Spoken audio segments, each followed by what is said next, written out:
Awesome. Okay, so before we jump in, I like to explain why I asked some of you guys, you students guys. to do this, because I interviewed other business or other therapists who have their business, but they're quite a bit ahead, and I'm the type of person who also likes to learn from somebody who's just a smidgen ahead of me. It gives me some glimmer of hope rather than seeing somebody who's, running their first marathon. I don't want to learn from them. I want to learn from the person who's teaching me to run around the block type of thing. So I thought would be really helpful for future students. Also, it's going to be really helpful for you knowing that a year from now, I'm going to be saying, hey, can we have a conversation again and see where you're at? So I think Lacey's That's what I'm excited about. yeah. Lacey was like, that'll give me some fire under my tail to make sure that I'm not having the same conversation with you next year of Yes. here I am doing nothing. So okay. So I just have my list over here. So we'll these are just conversation starters, or I think probably questions maybe you would have liked to have answered or hear from somebody else who was just starting out. Yeah. So if you will introduce yourself, tell us a little bit about you and what brought you to the world of Myo. Well, I am Haley. I have been a dental hygienist since 2011. So that has been my thing, hygiene for years and years. And like a lot of hygienists, I kind of was just Googling around, what else do dental hygienists do? What else is out there? And I came across a couple different things. I still have a passion for hygiene. I still want to practice it. But then I came across myofunctional therapy. And I said, what is this? So then I came across you, and somehow I got connected with your blogs. So all the time when I would get these emails, I felt like you were just directly speaking to me. Every time when it said something about working at making your own schedule, flexibility from working from home, financial freedom, I thought, she is talking to me. I just need to reach out to her. So I did. And that is how, and then once I started seeing more, I thought, oh my gosh, this is where I'm meant to be. The passion that I have developed for this it's mind blowing to me. So that's how I found you, was internet researching. It's addicting, isn't it? It is. There's never a dull moment with myofunctional therapy. It is a constant learning environment, and I love it. I do. And it's funny because I talk with a lot of potential students, or people who will send emails and they're asking, is this a go at your own pace type of thing? Is this going to be like what I experienced in grad school of like, and it's so funny because I tell them, well, technically, yeah, you can go at your own pace, but you wouldn't be able to go at your, it's like you're constantly just wanting more and more and more. And I just devoured it, and and I think if we're not lifelong learners, then we're just going to be like rot, so right. So you fell into the water. I did. So I think that kind of answered how you first heard about Myo, as you just started doing research. When you were researching what other hygienists could do, like it was like snore. I don't want to be a dental rep. I don't want to do research. And that was a big one. There are a lot of sales and dentistry sales and hygiene sales. And I'm not really a salesperson per se. I still like clinical, and I still like working with patients and clients. And so this is the best of both worlds. It's all right here for me.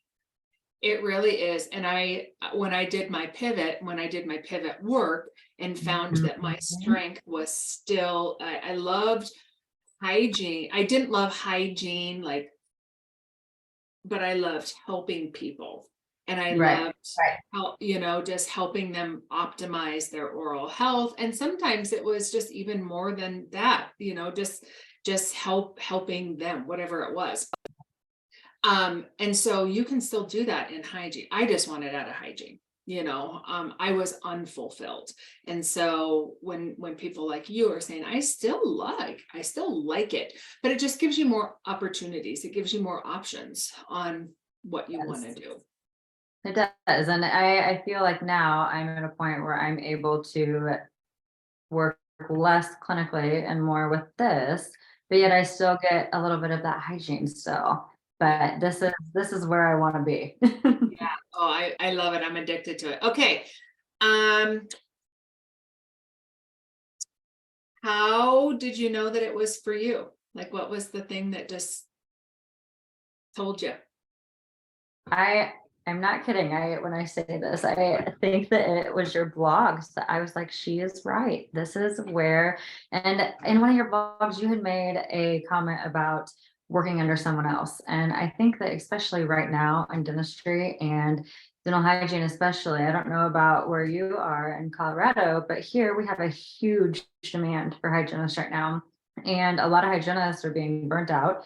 I've had dentists reach out to me that are the hygienists in their own practice and they're bringing associates. And so I think that everyone is tired. Hygienists are exhausted from doing all the work Yeah. in some of their practices. They're running their entire perio program. And I just thought I'm putting in so much hard work, so many hours and hours and thinking about it all night long. And I'm going to work and that's my life, but I'm making money for somebody else.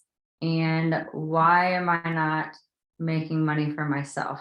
And so that was where opening your own business, where that was valuable to me when you said that, because I thought, I'm building an empire for everybody else. Why not myself? Yeah. Yeah. I think probably for me, the final straw was when my boss brought in a consulting team and Mhm. suddenly that, like, we used to get really nice bonuses. And suddenly that consultant had the mentality that the hygienist made too much money and they were like too spoiled. And so they changed our production goals and separated us from the rest of the office when we were producers. The front desk is a team member, but they're not producing income for the office. Right. And then right off the top, my boss got us like a 6 or a 3% cost of living allowance raise. So now our production numbers just went higher. So my boss could have more of a raise. And I was like, Yeah. this doesn't sit well with me. And then the first month I Not thought, your oh, raise. what was that? Said not your raise. Yeah. That you're working harder. Yep. Yep. Well, and that was the thing. So I said, okay, Carmen, like, you can't be so negative about this. Don't complain about the new bonus structure until you give it 150% effort. So I did for that first month. And I came in short like $17 and I got Oh. nothing. And the rest of the office all had like $900 bonuses, but no hygienist got any. And I was the closest, but I was short like $17. So it was like close only counts and horseshoes and hand grenades. Sorry about your luck, So that's when I was like, peace out. I'm not building for somebody else. Yeah. Okay. Did you already tell us where you live and what type of business you're going to build? I don't think so. So I live in Greenwood, Indiana, which is right outside of Indianapolis, Indiana. And then I am going to do all virtual. So I thought I kind of toyed with the idea of opening, the brick and mortar, but especially for starting out. And I love the flexibility of being able to see people from all over the place and the connections that I'm making with people from all over the place. So I'm going to be virtual. Okay. Yep. And it's a smart choice. I mean, you can always change it if you Yeah. want to. I think it's funny because when I was starting my myofunctional therapy business, or after I had, I'm a lifelong learner. I love to learn things. And so I got trained in something called Rossiter, which is like a myofascial, like a stretch. You do it with your feet. So obviously you do it in person. So I had an office, I had a brick and mortar office, and I thought, oh, this is going to be awesome. I can do myo when I'm there. I can kind of just weave it in with clients. I hated having to go to the office. So I was like, Yeah. oh, it was terrible. And then COVID happened and that business was not viable anyhow. So you'll find the right thing. But I think being virtual, or the ability to be virtual, is the least expensive and the most fulfilling, because you can do so much and be in so many places. Okay. Yeah. What's your why? My why is probably the life balance. I mean, it's the best of a lot of worlds. It gives me a flexible schedule. I'm able to spend more time with my family. I can take my computer and go on vacation and work. You can't do that with hygiene.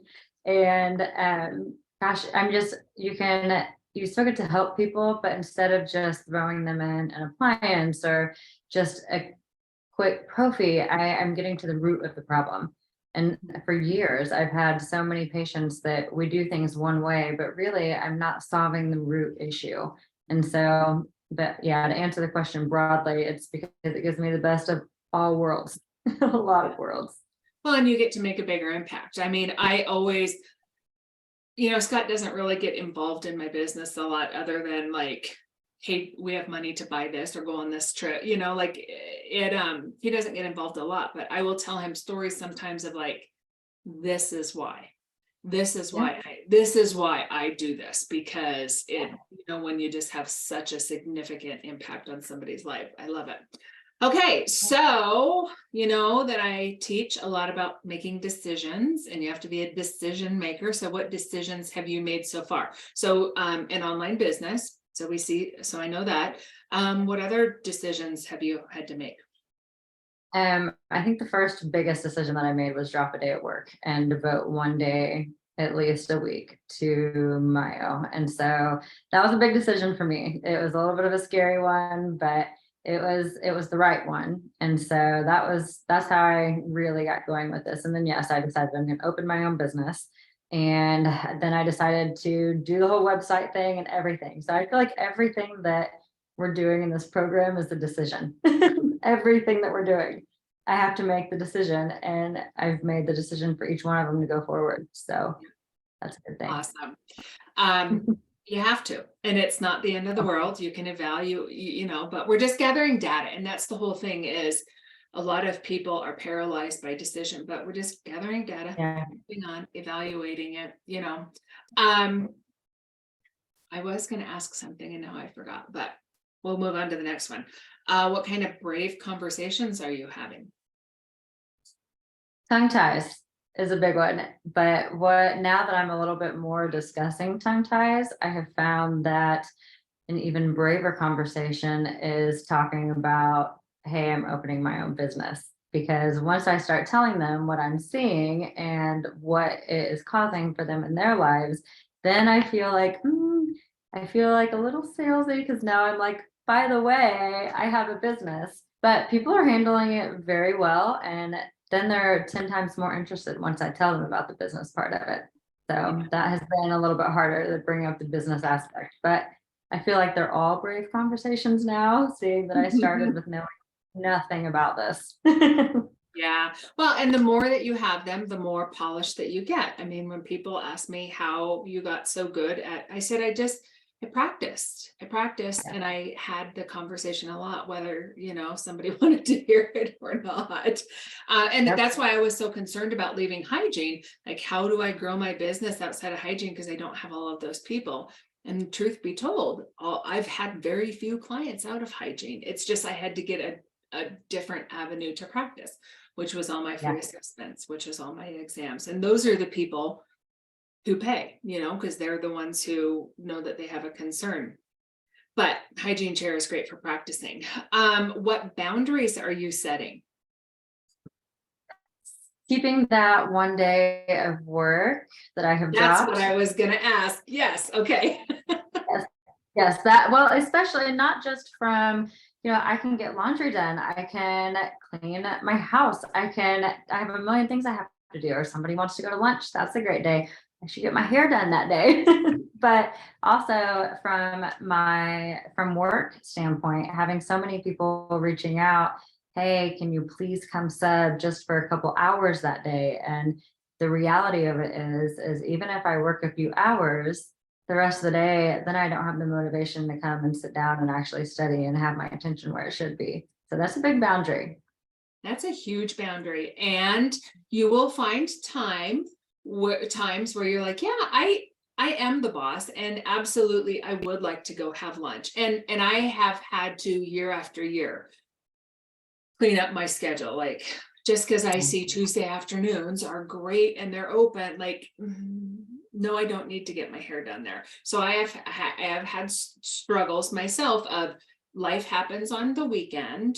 And I finally was like, if you want to not work on the weekend, then you need to work during work hours. So that's one thing that I stress to you guys. But as you guys start dropping days of hygiene, it's like, how are you doing that? Are you being, protective of that time so that you have the space to be able to do that? So that's exciting. It's not easy though.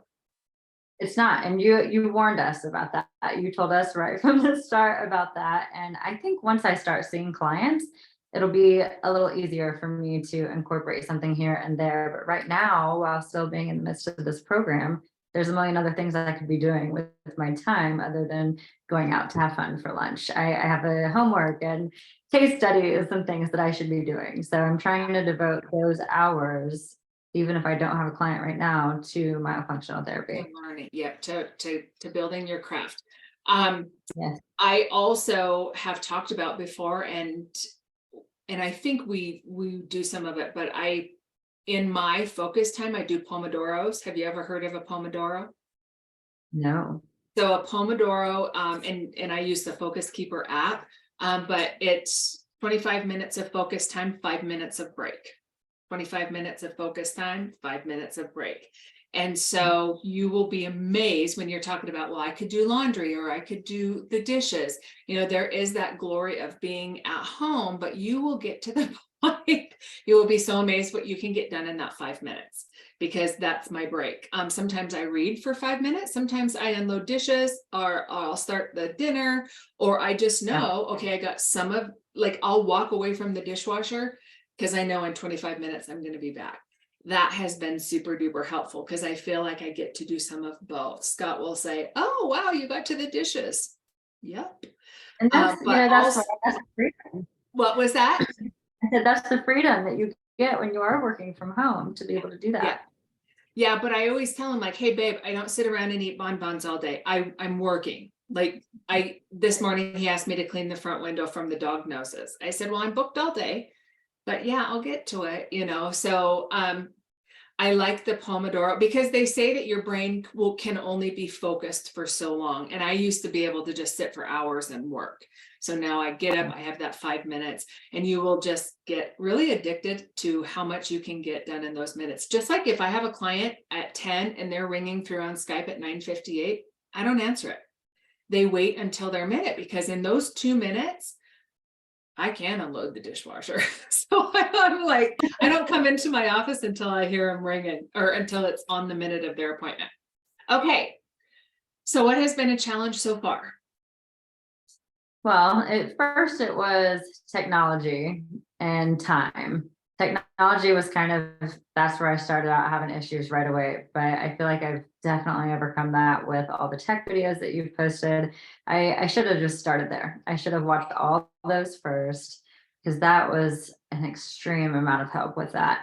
But time, I debated whether or not I wanted to start this program in the first place because of time. I work, I have kids, we travel, like everybody else in the world, everybody's busy. And so that has been a challenge too. But again, boundaries, I've had to set the boundaries. You had us do those packets before we got started and setting boundaries. And that was really helpful for me. It kind of helped me keep my focus and remind me, I knew this was going to be an issue here. This is why I did this. And so, but now I would say that now that we've gotten into the thick of a lot of things, my newest challenge is some of the exercises. I'm not as good at them as what I thought I'd be. Interesting. So you have your own room for growth. I think that probably happens to everybody. The exercises were the one thing that were very easy for me, which I'm very thankful for, because I also didn't have any concerns, like restriction or anything like that. So they are hard for a lot of people, but the good thing is you'll get them. I've never had a client not get something, so I know that you will also get them. Good. Good. And they're not terrible. It's not terrible. There's just a few that I was like, oh, that's a little harder than what I thought it was. Or I can't hold that suction as long as what I thought I would be able to. So that's Yeah. my newest challenge. Yeah, yeah, you'll get it. You'll get it. Okay. What has been exhilarating so far? Oh goodness, exhilarating. I feel like, one thing that has brought a lot of excitement to me, and this is more recent because I'm just starting to experience a lot of this, but the connections that I'm making. I had someone reach out to me this morning actually, and she used to study under you. And we went to the same school. And so I haven't ever met her. She's younger than I am, but it's just cool to see how other people are interested in this and taking this to a whole nother level like I am. And I've had dentists reach out, I've had orthodontists reach out and just ask me things already. And I haven't even gotten my website going yet. I've just put it on my LinkedIn of what I do. And it's amazing, all these people that are wanting to make a change in the world. And we're all kind of starting at the same place. I feel like this isn't, for me at least, and some of the people I've talked to, this is a newer field. This isn't something that everybody is super involved with yet. So we're all learning together and we're all opening this as something new to offer our patients. And that has been really cool because patients are mind blown. They have no idea what we're talking about until we talk about it. And they're just as excited as I am. That's awesome. Well, and the fact that you have a dentist and an orthodontist who reach out to you, like that's great because most don't, I always just say, like, for every great one that I meet that's very open, knows Myo, understands it, there's 10 that I have to like go take a class, because sometimes they'll say, hey, can you educate me and can you convince me? Nope, not my responsibility. You have to figure it out. And small world that another Yeah. student reached out to you. Yeah. Kind of in the same vein of small world, I have, I always talk about Dr. Roca in Washington, D.C. And one of my students was there with her boss learning from Dr. Roca. And the client in the chair having a tongue tie release then said something about, well, my therapist, Carmen. And it was like, wait a second, somebody else from, I think they were like Boston or some other area, are in DC learning from this doctor, the client. So my student, the client in the chair was mine, and their minds were just like weird. You're making a huge impact. I love it. I love it. Okay. How are you staying organized? So when I first started, I printed off like everything, all the slides I print. I have binders too, actually, for each like of the big stages, but I print them off as what it has in the Myo Society. So that's kind of how I've divided all my dividers and everything with Okay. different lessons and things like that. Now I'm still printing things out, but I have learned through all the tech videos and with your extra help about the Google Drive. And so that has been life changing for me because up until now, I didn't even know what Google Drive was, but Really? I have never used it before. I had no idea how to utilize that, but that has kept me extremely organized with building out all my different folders, and I love it. I live by Google Drive. I live by Trello, which we will learn later on. But that's good. So you had some bumps earlier. You got them early on. You got organized, and now the key is to stay organized, because sometimes I mean, I have shared about like the disorganization that I have. Oh, I'll fix this someday. And now when I'm trying to find something, I'm a whole lot better now, but it's still frustrating where I'm like, why is this filed in this folder? It's just this mess. So that's good. So what has been your favorite thing so far with the Ditch Hygiene Academy? Um, like I kind of said about the exhilarating stuff, I think seeing how this industry is growing and this field is growing, and seeing how other providers are starting to get a passion for it. And I've had multiple people reach out and they're saying, hey, where do you study? How are you learning about these things? And so I tell them about the Ditch Hygiene Academy. And so hopefully they'll be reaching out to you too, because I think the more the merrier. I would love to have other people around me that are interested in doing this.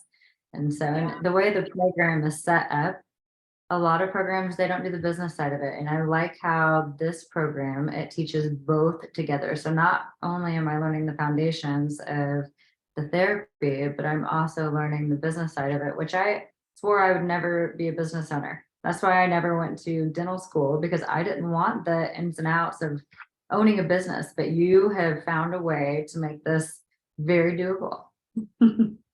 Thank you. See, you just gave me goosebumps. That was Well, thank you. that was the whole point of the program, because the program is completely different than what's available out there. It's completely available. It's completely different in investment. It's completely different in the length of it, and not everybody believes in themselves enough to make that investment. You do, I do, but there was a time where I remember the first course I invested in, just in any sort of like learning or self-improvement, was $3,000. And that wasn't even a mile course. So I just wanted it to be set up to teach the things that I had to figure out on my own. Because when I got done with my course, I was like, now what? So I'm glad to hear that you like how it's kind of intermixed together. You're also starting to realize what I mean by you can't put a beautiful red bow on this.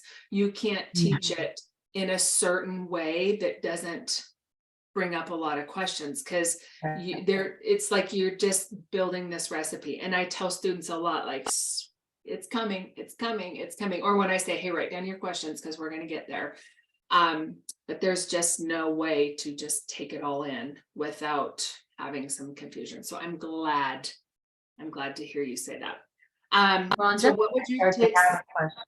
What sorry. was that? I was going to say, just when I start to feel a little overwhelmed and I have all these questions, it's kind of like the way that this program is set up. All of a sudden in the next lecture, you've answered over half of them. So it does, it really kind of moves along with what you're going to be questioning next. And yeah, that's a good thing for this program. It helps a lot. Good. And that's good. I'm happy to hear that, because when we built out this program, I mean, I had other programs. And so I had a good understanding of how I wanted it to be. But when I got my nutrition certification, it was set up very similar. And so I thought, oh, this would be really, really good. And so what I struggled with more of, do I even talk about business at the beginning? Because for some people that's overwhelming.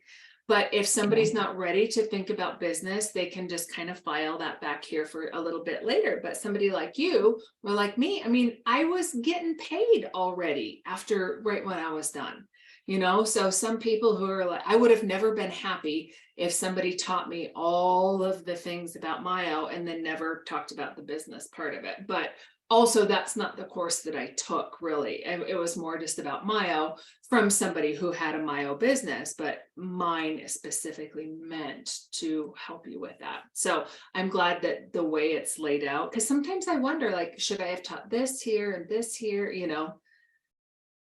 I'll probably always wonder. Perfect. All right, last, what would you say to somebody who is considering jumping in? So jumping into Myo, jumping into the Ditch Hygiene Academy, what would you say?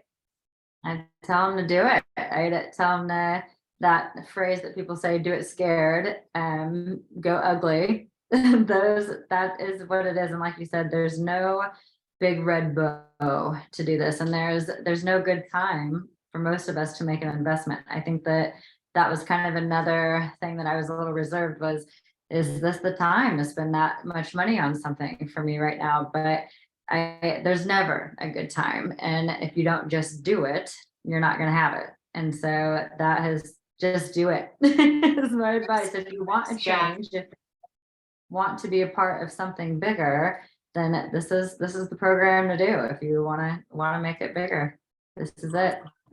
Awesome. I can't wait to see I don't know what the questions are going to be a year from now when we have this. but some of them will be similar, like, hey, what are your challenges? You know, new levels, new devils, things are always going to change. We're always going to be learning. Running a business is very rewarding. And then you have your challenges. You said something earlier when you said, I want to be able to pick up my laptop and go work from anywhere, which is awesome. The work from anywhere lifestyle is incredible and I love it and I highly recommend it. But the funny thing is I mostly don't work from anywhere because I don't have to. And so you're kind of at that spot of beginning, and I, trust me, I've been on I remember being in Mexico and having to pay extra for internet, you know, to up level my internet so I could see clients. And now I have just gotten to the point where I just block it out.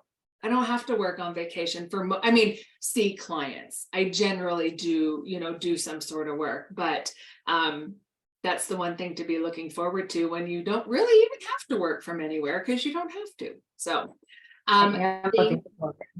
you're looking forward to that too? Yeah. I know. And it all happened faster than you think. So I thank you for doing this. And I look forward to what the next year brings for you. Me too. I can't wait to see my next interview. We'll see how it compares. I know. So exciting. Okay. I'm going to